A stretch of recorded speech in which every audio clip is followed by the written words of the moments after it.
Ever felt like the world is just running on this rigid, unbreakable set of rules, completely designed to keep you exactly where you are?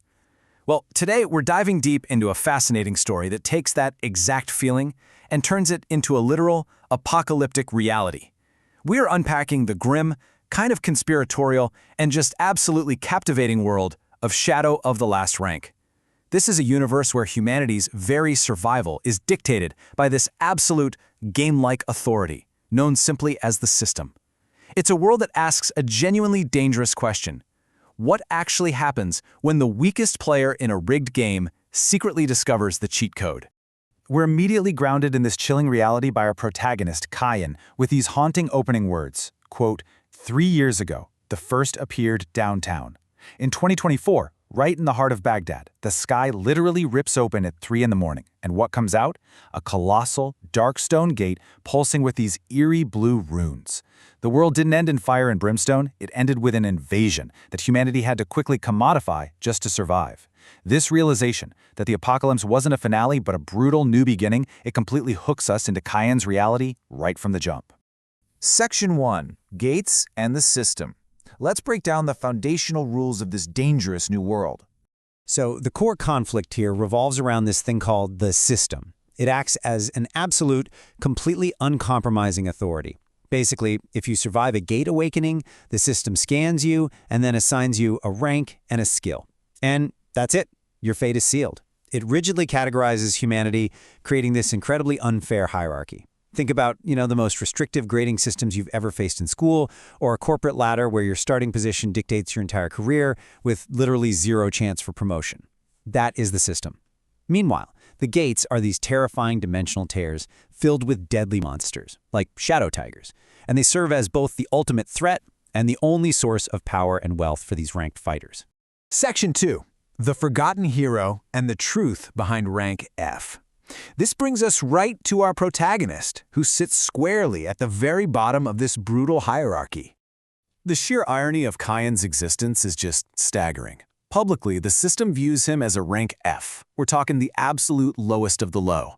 His skill literally reads as a system error, making him nothing more than a disposable porter, a guy signified by a ragged backpack. But here's the secret we get to share. That error was actually a massive glitch, masking terrifying potential. Because while society dismisses him as garbage, he is secretly awakening as a shadow monarch, quietly leveling up in the background. He's the ultimate underdog, holding a secret that could literally break the world. Section 3. The Secret Monarch. So how exactly does this glitch work and how does he exploit it? The absolutely crucial point to understand is that Kyan is not your traditional frontline fighter. He's a dark commander. During what's supposed to be a routine D-rank gate mission, while all the elite fighters are just getting absolutely decimated by this terrifying creature known as the Blind Monster, Kyan makes his move. See, the System completely missed that Kyan's power wasn't in swinging a sword, it was in his shadows. He activates a hidden ability called Shadow Seize. He doesn't just kill the monster, he extracts its shadow, instantly turning this massive, horrifying beast into a loyal, immortal soldier in his own private army. It's this brilliant, stealthy victory that completely redefines the rules of engagement. Okay, keep this number in mind, 45. That is Kyan's base strength stat, after just 6 months of operating entirely in the shadows. To put that into perspective, he started with a measly strength of 2. By secretly entering low-level gates at night, completely alone, he's just been quietly hoarding power. And here's the real kicker. That strength isn't just his own. He actually borrows the power of every single creature whose shadow he claims. He is literally weaponizing the very monsters that the elites are terrified of.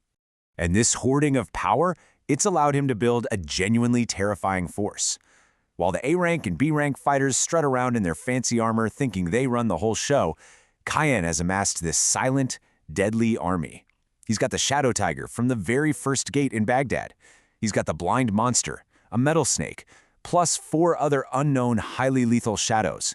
He's reached level 15 completely off the grid. He doesn't fight with his own life on the line anymore, right? He fights with an endless, immortal vanguard. And the elites? They're completely oblivious to the whole thing. Section 4. The S-rank dragon. Because of course, every secret eventually gets tested. So Kyan takes a job as a porter for an elite squad facing a double gate. The elites, naturally, take the shiny gold gate, leaving Cayenne to handle what is supposed to be a low-level C-rank black gate all by himself. But the system makes a fatal miscalculation. It is not a C-rank gate. Hiding inside a black crystal is an ancient shadow dragon, an S-rank catastrophe. This is a boss that would absolutely obliterate an entire team of A-rank fighters in less than 10 seconds, and our supposedly F-rank porter is locked in a room with it, no way out. Cayenne's combat flow here is an absolute masterclass in strategy. He doesn't panic. First, he deploys his shadow army to tank the dragon's devastating blasts. They get destroyed, sure, but they instantly regenerate. Second, and this is where his genius really shows, he realizes he can't pierce dragon scales, so he targets the dragon's shadow on the floor. Third, using a dagger coated in black tar, he strikes the shadow directly, bypassing physical defenses entirely. Finally, as the dragon freezes in sheer agony, Cayenne extracts its S-rank soul. It's a brilliant display, proving that his power comes from extreme intelligence and exploiting unique mechanics, not just raw, mindless force. Section 5, the ultimate weapon and the power of deception. Because he just soloed an S-rank dragon, but the aftermath is where things get really interesting. Claiming the dragon causes Cayenne's level to just skyrocket from 15 to 35 in an absolute instant, and the system immediately flashes a massive warning. His new S-rank aura is breaking the limits of his F-rank profile. He's about to be exposed to the entire world as a god-tier fighter, but Cayenne makes a really cold, strategic choice here. He breathes in, completely suppresses his massive power spike, and intentionally shrinks his aura back down. He chooses to maintain his weak F-rank persona. Deception, as he realizes, is his ultimate weapon. And the subtleties of this growing power, man, they are chilling. When he finally exits the gate, he walks right past the elite team's commander, who is bleeding out. Without even breaking his stride, the moment she touches his shoulder, her severe wounds just instantly heal. It's this hidden secondary skill, healing through shadows. But the best part, as he walks away, the elite commander looks down and actually notices her own shadow, bowing slightly to Cayenne. I mean, he commands respect on a level that totally bypasses human consciousness. Tracing his geographic progression reveals a pretty incredible timeline, too. He started as a victim in Baghdad. 6 months later, he claims the ultimate prize in the desolate, empty quarter. And then, just a week after that, we see him sitting in a cafe, living a seemingly normal life, when he gets summoned as the elite's favorite new courier for an A-rank gate in Jeddah. His hidden influence is rapidly spreading across the entire region. Outwardly, yeah, he's still the bottom-tier guy, fetching coffee and carrying bags. But in the reflections of the cafe windows, an S-rank dragon flies silently overhead. Which brings us to the ultimate, terrifying endgame. Cayenne states his goal really clearly. He is waiting until he gathers 1,000 shadows.